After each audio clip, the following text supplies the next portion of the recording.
সরবো না এখান থেকে। আপনি ওদেরকে সরান, তারপরে সরবো। আপনি ওদেরকে সরাই নেন আগে। বাংলাদেশ ভারত সীমান্তের শূন্যরেখায় দাঁড়িয়ে এমন কঠোর বার্তাই দিয়েছিলেন বিজিবির সদস্যরা। আর সেই দৃঢ় অবস্থানের মুখেই শেষ পর্যন্ত পিছু হটতে বাধ্য হয় ভারতীয় সীমান্তরক্ষী বাহিনী বিএসএফ।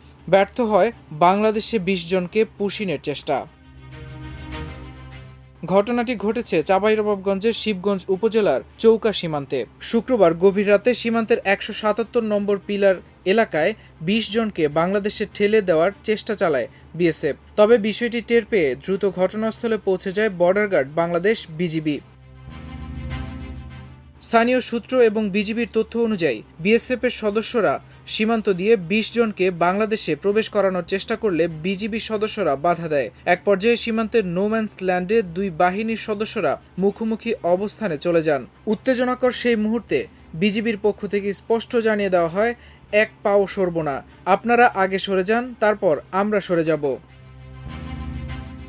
বিজিবির এই কঠোর অবস্থানের মুখে শেষ পর্যন্ত পিছু হটে বিএসএফ। পরে পুশিনের শিকার ২০ জনকে সীমান্তের ভারতীয় অংশেই রাখা হয়। শনিবার দুপুরে ১১৯ বিএসএফ ব্যাটালিয়ন সুখদেবপুর ক্যাম্পের সদস্যরা তাদের নিজ ভূখণ্ডে ফিরিয়ে নিয়ে যায়। ৪৯ বিজিবির অধিনায়ক লেফটেন্যান্ট কর্নেল মোহাম্মদ তাজুল ইসলাম চৌধুরী বিষয়টি নিশ্চিত করেছেন। তিনি জানান, বিজিবির তাৎক্ষণিক তৎপরতায় পুশিনের চেষ্টা সফলভাবে প্রতিহত করা সম্ভব হয়েছে। ওই ২০ জনের মধ্যে ছিলেন ১১ জন নারী, ৪ জন শিশু এবং ৫ জন পুরুষ। তিনি আরও বলেন, সীমান্ত এলাকায় সর্বোচ্চ সতর্ক অবস্থানে রয়েছে বিজিবি। ভবিষ্যতে যেন কোনোভাবেই পুশিনের ঘটনা না ঘটে সেজন্য টহল ও নজরদারি আরও জোরদার করা হয়েছে। তবে এটি সাম্প্রতিক সময়ে একমাত্র ঘটনা নয়। এর মাত্র কয়েকদিন আগে গত ১৫ই জুন চাঁপাইনবাবগঞ্জের গোমস্তাপুর উপজেলার রোকনপুর সীমান্তেও এক নারীকে বাংলাদেশে পুশিনের চেষ্টা চালানো হয়। বিজিবির তথ্য অনুযায়ী ভারতীয় সীমান্তরক্ষী বাহিনীর সদস্যরা স্থানীয় এক মাঝির সহায়তায় নৌকা যোগে ওই নারীকে বাংলাদেশে পাঠানোর চেষ্টা করে। খবর পেয়ে দ্রুত ঘটনাস্থলে পৌঁছে বিজিবির টহল দল। ফলে ওই নারীকে বাংলাদেশ ভূখণ্ডে প্রবেশ করতে দেওয়া হয়নি। এ ঘটনায় পুশিন সহায়তার অভিযোগে ৭ জনকে আটক করে পুলিশ।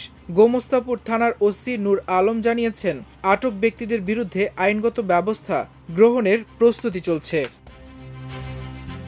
এর আগে গত ৪ জুন গোমস্তাপুর উপজেলার বাঙ্গাবাড়ি সীমান্তে আরও বড় ধরনের একটি পুশিন চেষ্টা ব্যর্থ করে দেয় বিজিবি। ওই রাতে বিএসএফের ১২ ব্যাটালিয়নের সদস্যরা সীমান্তের ফ্লাড লাইট বন্ধ করে ১২ জন পুরুষ ও ১০ জন নারী এবং ৬ জন শিশুসহ মোট ২৮ জনকে বাংলাদেশে ঠেলে দেওয়ার চেষ্টা করে। তবে বিজিবির টহল দল তাৎক্ষণিক প্রতিরোধ গড়ে তুললে সেই চেষ্টাও ব্যর্থ হয়। পরদিন সকালে বিএসএফ আবারও পুশিনের চেষ্টা চালালে সীমান্তে উত্তেজনা ছড়িয়ে পড়ে। পরিস্থিতি নিয়ন্ত্রণের পর ২ দফা পতাকা বৈঠক অনুষ্ঠিত হয়। বিজিবির দাবি, ওই বৈঠকে বিএসএফ পুশিনের বিষয়টি অস্বীকার করেছিল। মাল্টিমিডিয়া ডেস্ক, আমার দেশ।